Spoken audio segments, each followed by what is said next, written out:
They know that you have been visiting the sights of the metropolis. They think, very naturally, as it seems to me, that when you take to visiting the sights of the metropolis with a little American girl, there is serious cause for alarm."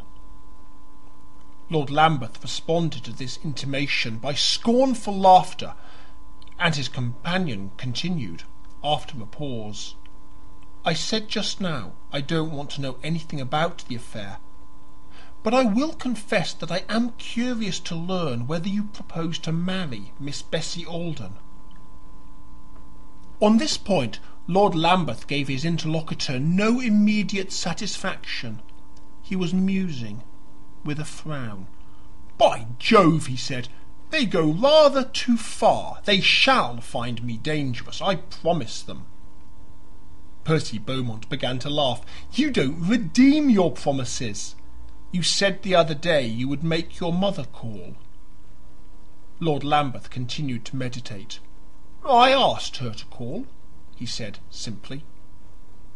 "And she declined?" "Yes, but she shall do it yet." "Upon my word," said Percy Beaumont, "if she gets much more frightened, I believe she will." Lord Lambeth looked at him and went on, "She will go to the girl herself." "How do you mean, she will go to her?" "She will beg her off, or she will bribe her. She will take strong measures." Lord Lambeth turned away in silence, and his companion watched him take 20 steps and then slowly return. "I have invited Mrs. Westgate and Miss Alden to Branches," he said, "and this evening I shall name a day." "And shall you invite your mother and your sisters to meet them?" "Explicitly." "That will set the Duchess off," said Percy Beaumont. "I suspect she will come." "She may do as she pleases." Beaumont looked at Lord Lambeth. "You do really propose to marry the little sister, then?" "I like the way you talk about it," cried the young man. "She won't gobble me down, don't be afraid." "She won't leave you on your knees," said Percy Beaumont. "What is the inducement?" "You talk about proposing. Wait till I have proposed," Lord Lambeth went on. "That's right, my dear fellow. Think about it," said Percy Beaumont. "She's a charming girl," pursued his lordship. "Of course she's a charming girl. I don't know a girl more charming intrinsically. But there are other charming girls nearer home."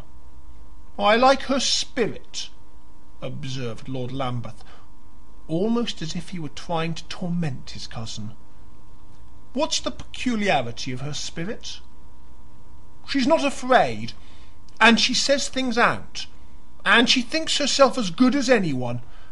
She's the only girl I have ever seen that was not dying to marry me." "How do you know that, if you haven't asked her?" "I don't know how, but I know it. I'm sure she asked me questions enough about your property and your titles," said Beaumont. "She has asked me questions, too, no end of them," Lord Lambeth admitted. "But she asked for information, don't you know?" "Information? Aye, I'll warrant she wanted it. Depend upon it that she is dying to marry you just as much, and just as little, as all the rest of them." "I shouldn't like her to refuse me. I shouldn't like that." "If the thing would be so disagreeable, then, both to you and to her, in heaven's name leave it alone," said Percy Beaumont. Mrs. Westgate, on her side, had plenty to say to her sister about the rarity of Mr. Beaumont's visits and the non-appearance of the Duchess of Bayswater. She professed, however, to derive more satisfaction from this latter circumstance than she could have done from the most lavish attentions on the part of this great lady.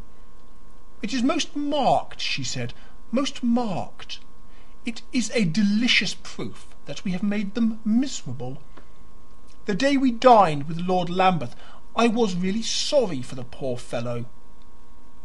It will have been gathered that the entertainment offered by Lord Lambeth to his American friends had not been graced by the presence of his anxious mother. He had invited several choice spirits to meet them, but the ladies of his immediate family were, to Mrs. Westgate's sense, a sense possibly morbidly acute, conspicuous by their absence. "I don't want to express myself in a manner that you dislike," said Bessie Alden, "but I don't know why you should have so many theories about Lord Lambeth's poor mother. You know a great many young men in New York without knowing their mothers." Mrs. Westgate looked at her sister and then turned away. "My dear Bessie, you are superb," she said. "One thing is certain," the young girl continued. "If I believed I were a cause of annoyance, however unwitting, to Lord Lambeth's family, I should insist upon my leaving England," said Mrs. Westgate. "No, not that. I want to go to the National Gallery again. I want to see Stratford-on-Avon and Canterbury Cathedral. But I should insist on his coming to see us no more."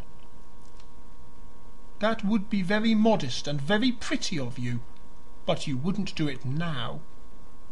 "Why do you say now?" asked Bessie Alden. "Have I ceased to be modest?" "You care for him too much.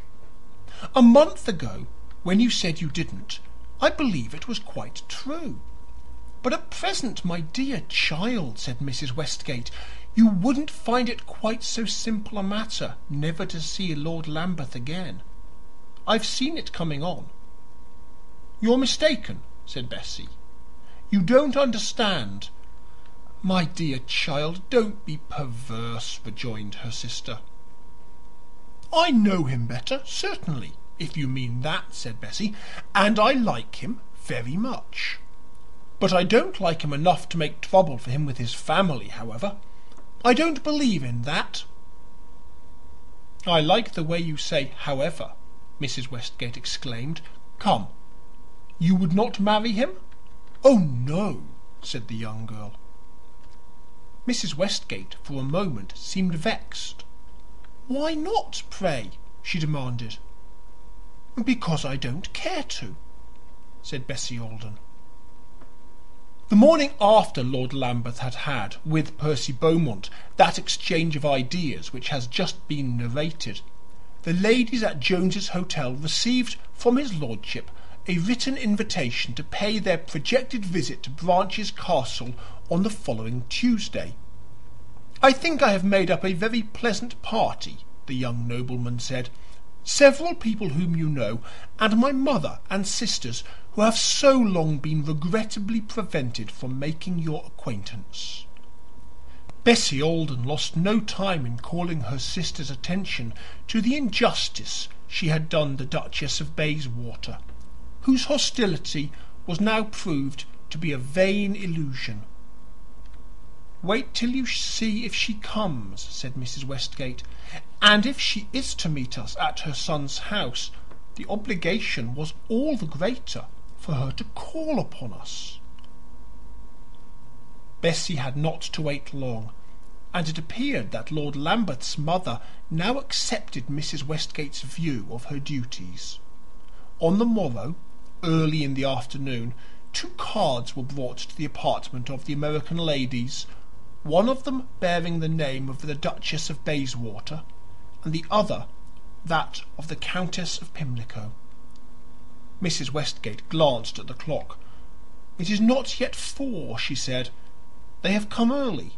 They wish to see us. We will receive them." And she gave orders that her visitors should be admitted. A few moments later they were introduced, and there was a solemn exchange of amenities.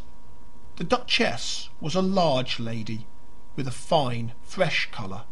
The Countess of Pimlico was very pretty and elegant. The Duchess looked about her as she sat down, looked not especially at Mrs. Westgate.